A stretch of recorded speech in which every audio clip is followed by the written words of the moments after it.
तो हेलो दोस्तों, आप लोग कैसे हैं। मैं आपका अपना सिंह सर और मेरा यूट्यूब चैनल सिंह क्लासेज में आपका स्वागत है। आज हम क्लास 9 का पढ़ेंगे बायोलॉजी। और बायोलॉजी के अंतर्गत हमारा जो टॉपिक चल रहा है पादप उत्तक यानी प्लांट टिश्यू। तो प्लांट टिश्यू के अंतर्गत हमने जो अभी तक पढ़ाया है, हमने आपको प्लांट टिश्यू के बारे में बता दिया है पिछली वीडियो में, और साथ ही साथ हमने प्लांट जो पादप उत्तक होते हैं, प्लांट टिश्यू होते हैं, उसका क्लासिफिकेशन भी करा दिया है और उसके बारे में हमने क्लासिफिकेशन करके आपको बता दिया है। और आज का जो हमारा टॉपिक चलेगा, तो हमने बताया था कि जो पादप उत्तक होते हैं दो प्रकार के होते हैं। एक होते हैं बीजोत्की उत्तक यानी मेरिस्मेटिक टिश्यू, और जो सेकंड जो होता है जिसे हम कहते हैं अस्थायी उत्तक, यानी कि हम उसे कह सकते हैं परमानेंट टिश्यू। तो पादप में दो प्रकार के टिश्यू पाए जाते हैं। एक होता है बीजोत्की यानी मेरिस्मेटिक टिश्यू, और दूसरा जो होता है अस्थायी उत्तक जिसे हम कहते हैं परमानेंट टिश्यू। तो आज का जो हमारा टॉपिक होगा, इसमें हम जो पढ़ेंगे पादप उत्तक के अंतर्गत हम पढ़ेंगे बीजोत्की उत्तक। हमारा टॉपिक होगा आज का बीजोत्की उत्तक।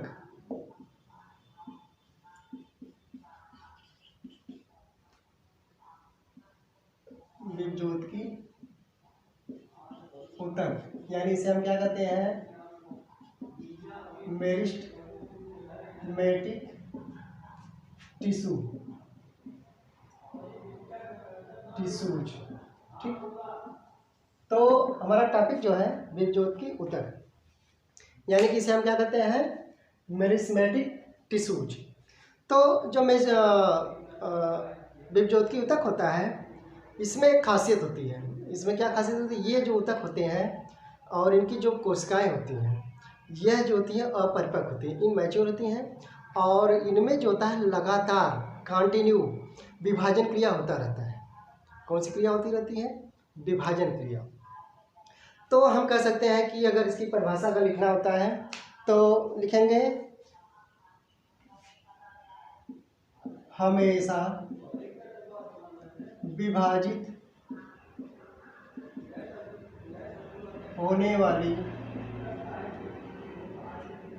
या होते रहने वाली होते लिखते हैं होते रहने वाली अपरिपक्व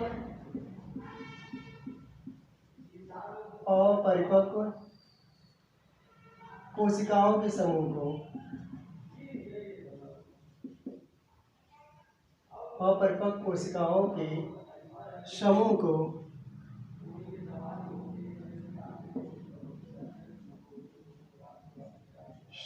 को क्या कहते हैं, बीजोत्की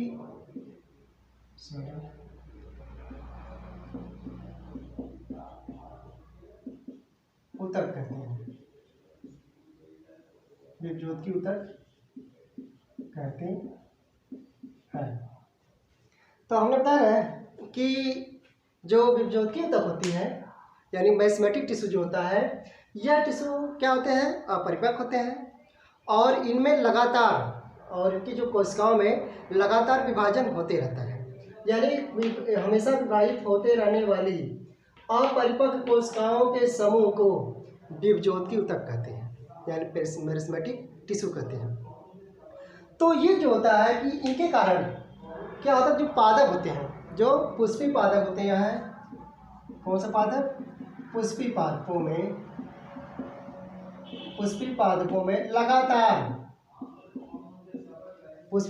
में लगातार वृद्धि विकास एवं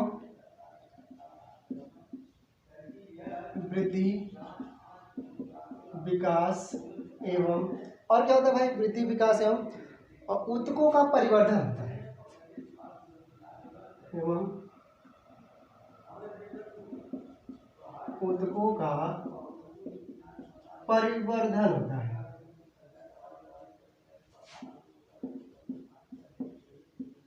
ठीक, तो मेरी बात समझ आ रही है आप लोगों को।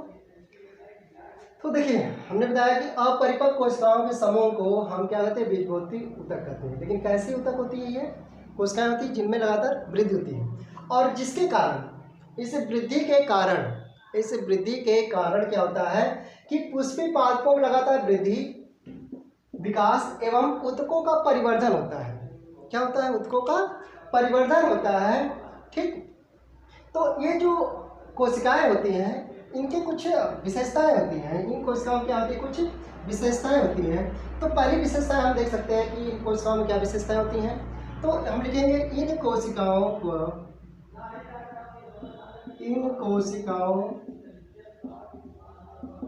की कोशिका भित्ति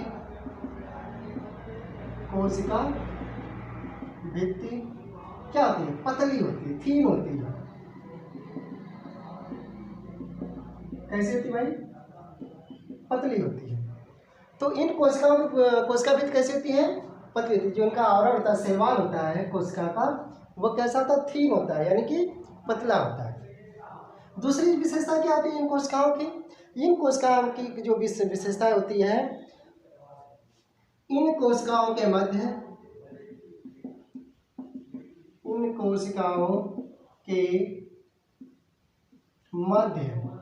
यानी बीच में कोई अंतरावकाश नहीं होता है।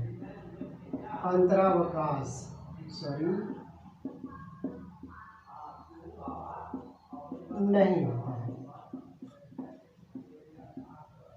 तो क्या नहीं होता है इन कोशिकाओं के मध्य में? क्या नहीं होता है? अंतरावकाश।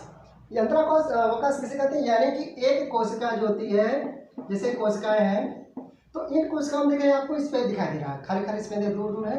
तो ये जो कोशिकाएं होती हैं कि इन कोशिकाओं के मध्य में कोई रिक्त स्थान नहीं होता है, और इन्हीं रिक्त स्थानों को हम क्या कहते हैं? अंतरावकाश कहते हैं। इन्हीं रिक्त स्थानों को हम क्या कहते हैं? अंतरावकाश कहते हैं। यानी हम कह सकते हैं कि ये जो कोशिकाएं होती हैं काफी पास होती है। क्या होती है? काफी पास होती हैं। अच्छा, तो जिसके कारण क्या होता है? इन कोशिकाओं के मध्य कोई भी अंतरावकाश नहीं होता है। इन कोशिकाओं के मध्य कोई भी अंतरावकाश नहीं होता, यानी इन कोशिकाओं के बीच किसी भी प्रकार का खाली स्थान नहीं होता, रिक्त स्थान नहीं होता है। ठीक, दूसरा पॉइंट। तीसरा पॉइंट बड़ा इंपॉर्टेंट है, थोड़ा आप लोग देखिएगा।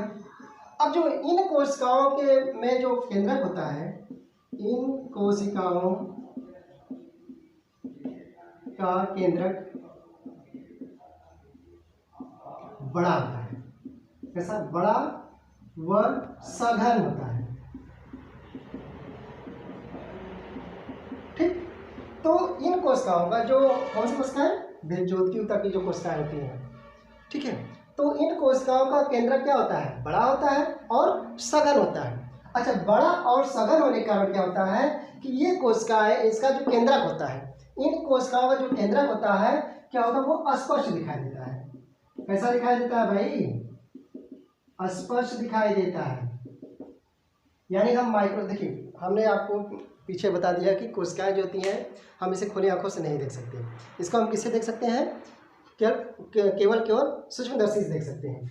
तो यहाँ जब देखेंगे तो इसका ये जो कोशिकाएं होती हैं, बेज्योतकी ऊतक की जो कोशिकाएं होती हैं, ये कैसे होता है? इनका जो केंद्रक बड़ा होता है और सघन होता है, जिसके कारण ये कोशिकाएं हमें मतलब स्पष्ट रूप से दिखाई देती हैं।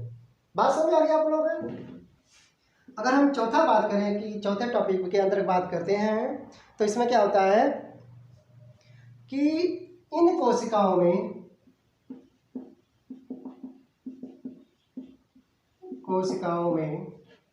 माइटोकॉन्ड्रिया,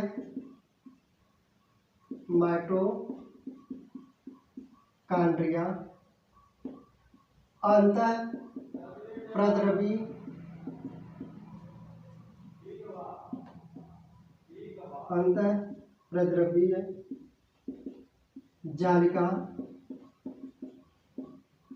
आदि कोशिकांग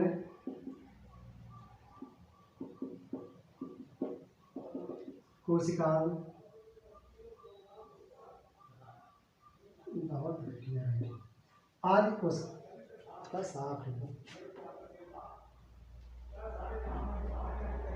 आदि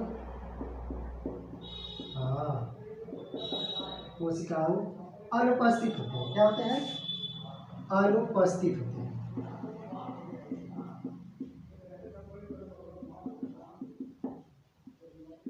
तो ये हो गया इन कोशिकाओं की कुछ विशेषता है। ठीक बच्चों, आप लोगों को शायद बहुत अच्छी तरह समझ में आ रही होगी। तो हमने बताया कि देखिए विभज्योति ऊतक यानी पादप ऊतक दो प्रकार के होते हैं। एक होता है विभज्योति ऊतक यानी मेरिस्टेमेटिक टिश्यू, और सेकंड जो होता है अस्थायी ऊतक जिसे हम कहते हैं परमानेंट टिश्यू। तो आज जो हमारी टॉपिक जो चल रहा है मेरिस्टेमेटिक टिश्यू यानी कि विभज्योति ऊतक। तो विभज्योति ऊतक में हमने कहा कि ये मतलब इन ऊतक की जो कोशिकाएं होती हैं वह क्या होती है, अपरिपक्व होती हैं, और इन कोशिकाओं में लगातार क्या होना है, लगातार विभाजित हो रही है। ये कोशिकाएं लगातार क्या होती हैं, विभाजित होती रहती हैं, जिसके कारण पुष्पित पौधों में लगातार क्या होता है, वृद्धि व विकास, और इनमें जो ऊतकों का परिवर्तन होता रहता है। साथ ही साथ हम कह सकते हैं कि इन कोशिकाओं की जो कुछ विशेषताएं थी जिसको हमने बताया आपको। तो पहली विशेषता क्या होती है कि इन कोशिकाओं की जो कोशिका भित्ति होती है वह पतली होती है, थीन होती है, बहुत ही महीन होती है। दूसरा हमने बताया कि इन कोशिकाओं के मध्य कोई भी अंतरावकाश नहीं होता, यानी कि जो कोशिकाएं होती हैं, एक या दो जो कोशिकाएं होती हैं, जो समूह है, उन कोशिकाओं के मध्य कोई भी स्पेस खाली स्थान नहीं होता है, यानी कि अंतरावकाश नहीं होता है। इन कोशिकाओं का केंद्रक बड़ा, सघन व अस्पर दिखाई देता है, यानी कि इन कोशिकाओं का जो केंद्रक होता है बड़ा होता है और सघन होता है, जिसके कारण यह कोशिकाएं इन कोशिकाओं का जो केंद्रक होता है हमें स्पष्ट रूप से दिखाई देता है। और हम बात करते हैं चौथा पॉइंट की। तो चौथे पॉइंट की अगर हम बात करें तो जो इन कोशिकाओं में जो माइटोकॉन्ड्रिया, अंतःप्राथमिक जालिका आदि जो कोशिकाएं होते हैं वह क्या होते हैं, अनुपस्थित होते हैं। वो क्या होते हैं, अनुपस्थित होते हैं। तो ये हो गया विभज्योति ऊतक। अब हम इसमें बात करते हैं कि ये स्थान के आधार पर, अब क्या बात करेंगे हम, स्थान के आधार पर विभज्योति ऊतक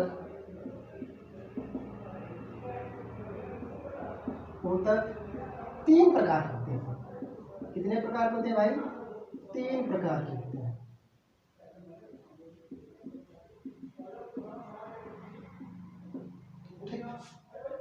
किसके स्थान पे, स्थल यानी पादप में जो ये कोशिकाएं होती हैं, तो पादपों में अलग अलग स्थान पे कोशिकाएं पाई जाती हैं।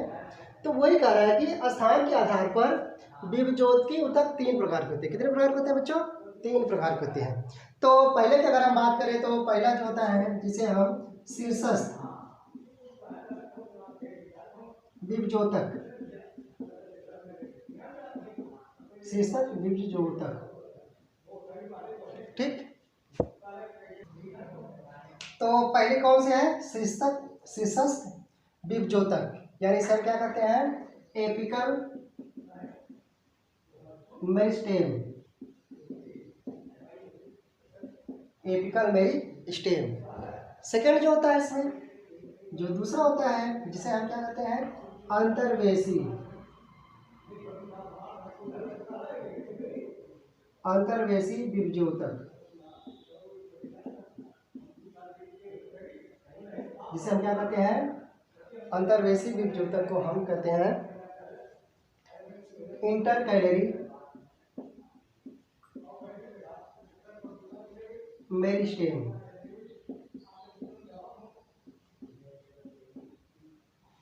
ठीक, इंटरकैलरी मेरिस्टेम। थर्ड जो होता है जिसे हम कहते हैं पार्श्व विभज्योतक, जिसे हम कहते हैं लेटरल मेरिस्टेम। ठीक, तो तीन प्रकार की होती हैं ये कोशिकाएं, ऊतक होती हैं किसके आधार पर, आधार के आधार पर। विभज्योति ऊतक तीन प्रकार के होते हैं, एक होते हैं शीर्षक विभज्योतक यानी एपिकल मेरिस्टेम, और दूसरी होती है अंतर्वेशी विभज्योतक यानी इंटरकैलरी मेरिस्टेम, और तीसरी जो होती है पार्श्व विभज्योतक यानी हम इसे कहते हैं लेटरल मेरिस्टेम। तो अब हम बात करते हैं प्रथम की। तो ये बहुत मज़ेदार टॉपिक बच्चों, इसको बहुत बढ़िया से पढ़िएगा आप लोग, और इम्पोर्टेंट भी है, ठीक, क्योंकि ये एक बेसिक है, और हमारा बेस जितना आसान तैयार रहेगा बच्चों उतना हमारे लिए आगे चल के अच्छा रहेगा। तो हम बेसिक चीज़ को कंप्लीट करते रहें, अवॉइड न करें कि हम 9th में आए तो हमें कोई इतना जरूरी नहीं, बोर्ड का एग्ज़ाम नहीं देना है, ऐसा मत सोचिए। आप लोग सभी टॉपिक को क्लियर करते रहिए। तो पहली टॉपिक हमने क्या बताया, पहली टॉपिक जो होता है शीर्षस्थ विभज्योतक।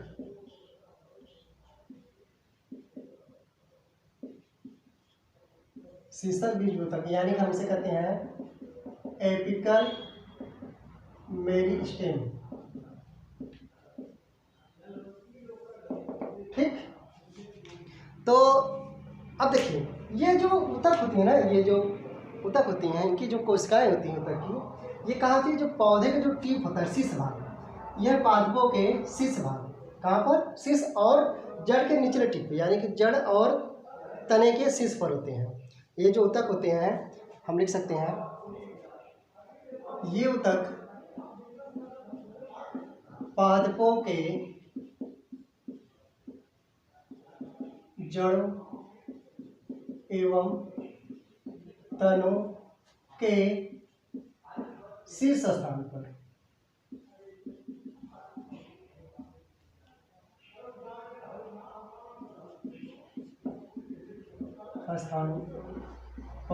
क्या होते हैं, उपस्थित होते हैं, शीर्ष स्थान पर पाए जाते हैं, जहां पर क्या होता है, शीर्ष स्थान पर उपस्थित होते, लिख सकते हैं उपस्थित होते हैं, जहां पर लगातार क्या होता है, जहां पर सबसे अधिक वृद्धि होती है, सबसे अधिक वृद्धि होती है।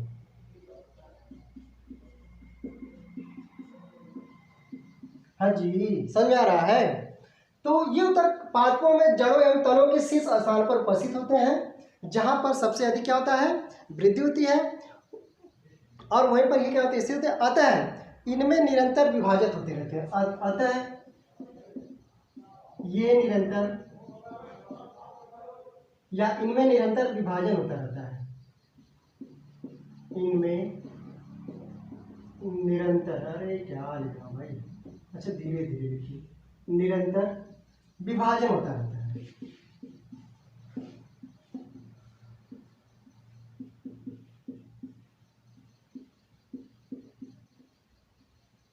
निरंतर विभाजन होता रहता है।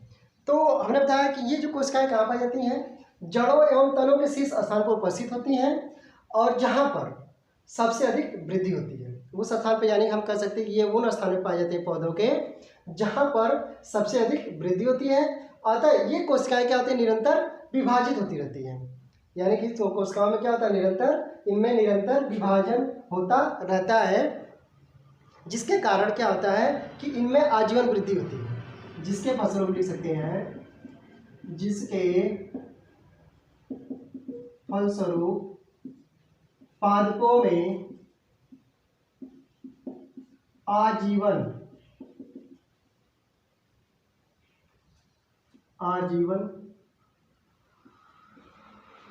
वृद्धि होता रहता है।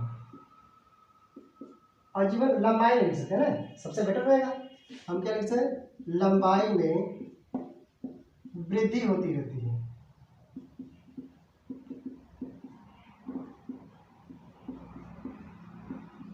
ठीक, तो आप लोग जहाँ तक जानते भी होंगे जो पौधों में जो होता है वृद्धि, यह जीवन पर्यंत होता है, मतलब जब तक वो पौधे गिर न जाए, कट न जाए, सड़ न जाए, तब तक इन पौधों में क्या होता है, लगातार वृद्धि होती रहती है।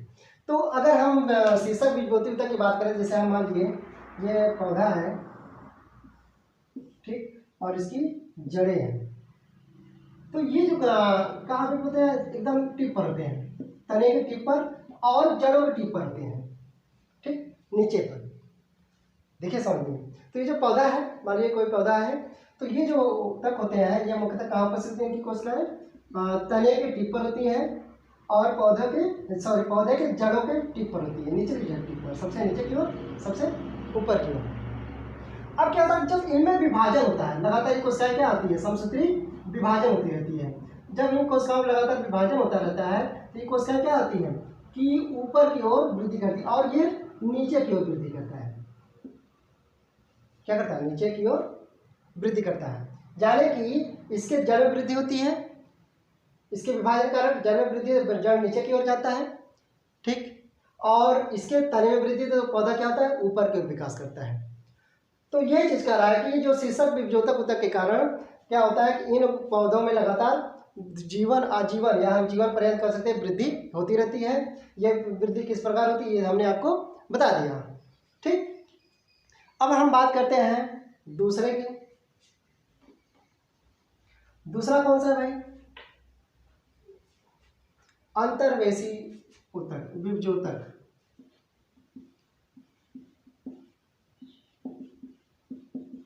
अंतर्वेशी विभजोतक, जिसे क्या कहते हैं हम, इंटर कैलरी मेरिस्टेम।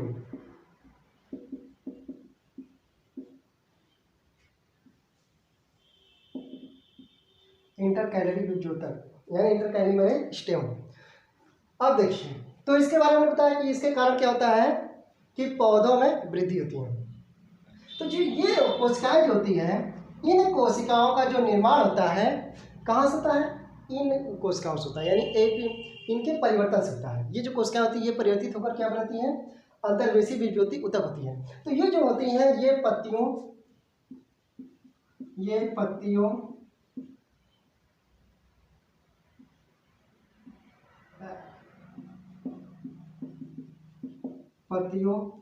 के आधार पर तथा टहनी के दोनों पर्व के मध्य, दोनों पर्व सॉरी आधार के टहनी के पर्व के दोनों ओर लिख सकते हैं हम ना, टहनी के पर्व के दोनों ओर स्थित होती है। तो ये कोशिकाएं कहाँ पाई जाती हैं, ये पत्तियों के आधार पर जहाँ से पत्तियां निकलती हैं तथा टहनी के पर्व के दोनों ओर, जो टहनियाँ निकलते हैं ना, तो जैसे पौधा है यहाँ से टहनी निकलती है, इसके दोनों क्या होती है, उपस्थित होती है। और इनमें क्या होता है कि जो इनका जो निर्माण होता है ये, ठीक है, अतः ये शीर्षक विभजोती ऊतक से उत्पन्न होते हैं। और ये जो ऊतक होते हैं अतः ये शीर्षक विभजोतक ऊतक से निर्मित होते हैं, विभजोतक से निर्मित होते हैं, ऊतक से निर्मित होते हैं। किससे निर्मित होते हैं, विभजोतक ऊतक से। अब इसमें क्या चीज होता है कि जब ये शीर्षक विभजोती ऊतक लंबाई में वृद्धि करता है, जब ये लंबाई में वृद्धि करता है शीर्षक विभजोतक, तो ये क्या होते हैं उस समय अलग हो जाते हैं। जो अंतर्वेशी ऊतक क्या होते हैं, यह अलग हो जाते हैं। तो हम लिख सकते हैं इसमें कि लंबाई में वृद्धि होने के शीर्षक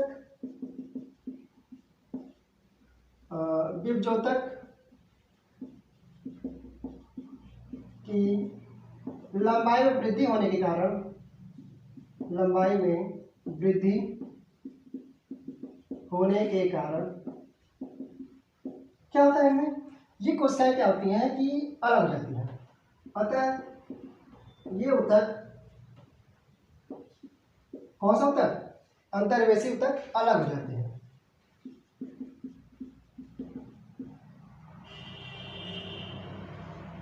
हो जाते हैं, ठीक। तो किसके वृद्धि होने के कारण, जब ये कोशिका ये जो ऊतक जब वृद्धि करती है, पौधे जब वृद्धि होते हैं तो उनके अलग हो जाने के कारण ये क्या होते हैं कि जो अस्थायी ऊतक होता है, अस्थायी ऊतकों के मध्य में पाए जाते हैं, मध्य में पाए जाते हैं। कहाँ पर पाए जाते हैं भाई, जो अस्थायी ऊतक, यानी कि जो अस्थायी ऊतक का निर्माण किससे होता है, देखिए अस्थायी ऊतक का विनिर्माण शीर्षक ऊतक से ही होता है। हम इसके बारे में आगे बताएंगे कि अस्थायी ऊतकों का निर्माण किस प्रकार होता है। तो जब ये अस्थायी ऊतक क्या होता है कि इसके मध्य में ये पाए जाते हैं। कौन पाए जाते हैं? अंतर्वेशी ऊतक।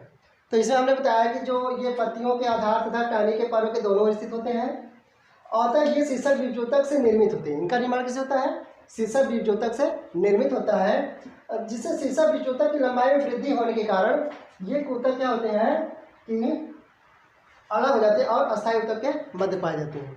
ठीक, तो ये होते हैं जैसे इसे हम कहते हैं अंतर्वेशी ऊतक। तो अब हम तीसरे की बात करते हैं। तीसरा क्या है हमारा? पार्श्व बीजोतक।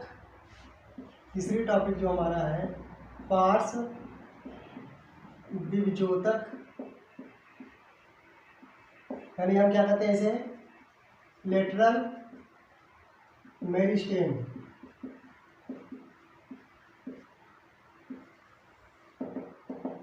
ठीक, तो अब तक हमने दो बताया। एक हमने बताया शीर्षक, यह पौधों के टिप पर और जड़ों के टिप पर पाए, निचले टिप पर पाए जाते हैं, जिसके कारण पौधों में वृद्धि होती है। दूसरा हमने बताया अंतर्वेशी, यह पौधों में पत्तियों के आधार पे और तने जो होते हैं, तने के पर्व जो होते हैं उनके दोनों ओर स्थित होते हैं। अब जो हम तीसरी बात कर रहे हैं, तीसरे टॉपिक की, जिसे हम पार्श्व बीजोतक ऊतक। तो ये जो ऊतक होते हैं यह मुख्य रूप से पौधों के परिधि में तथा मूलों में पाए जाते हैं। कहाँ पाते हैं ये ऊतक?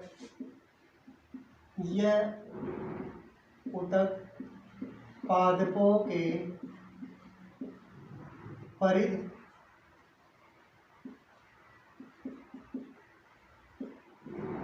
व मूलों में पाए जाते हैं।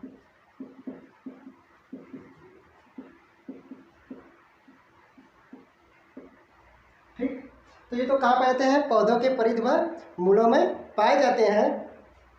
ये क्या करते हैं कि इनमें विभाजन के कारण क्या होता है कि ये क्या करते हैं ये कि पादपों के चौड़ाई में वृद्धि को सहायक होते हैं, वृद्धि में सहायक होते हैं, चौड़ाई में वृद्धि में सहायक होते हैं।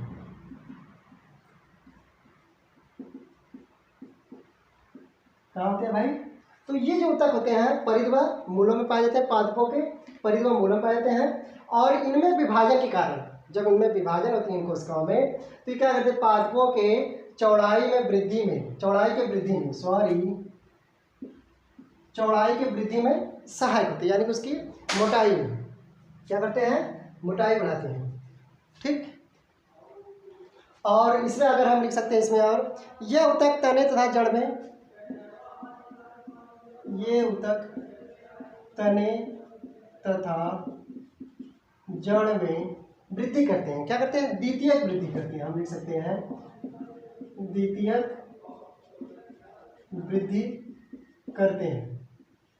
किसमें वृद्धि करते हैं? इसके जड़ और तनों में, तने और तथा जड़ में क्या करते हैं? द्वितीयक वृद्धि करते हैं, जिसके कारण हम लिख सकते हैं जिसके फलस्वरूप पादपों के तने व जड़ों में मोटाई बढ़ती है, या हम कह सकते हैं चौड़ाई बढ़ती है, चौड़ाई बढ़ती है। ठीक, तो जो पार्श्व बीजोतक ऊतक होते हैं इनमें क्या होता है? द्वितीयक वृद्धि होता है, जिसके कारण यह कहाँ पाए जाते हैं? यह पादपों के परिधि व मूलों में पाए जाते हैं, जिसके वृद्धि के कारण क्या होता है कि पौधों के तने व जड़ों में क्या होती है? चौड़ाई, उनकी चौड़ाई बढ़ती है, यानी कि पौधे मोटे होते हैं। क्या होते हैं? पौधे मोटे होते हैं। तो ये हो गया बच्चों बीजोतक ऊतक। अब हम जो अगला टॉपिक लेके आएंगे आपके लिए अस्थायी ऊतक। तब तक के लिए धन्यवाद।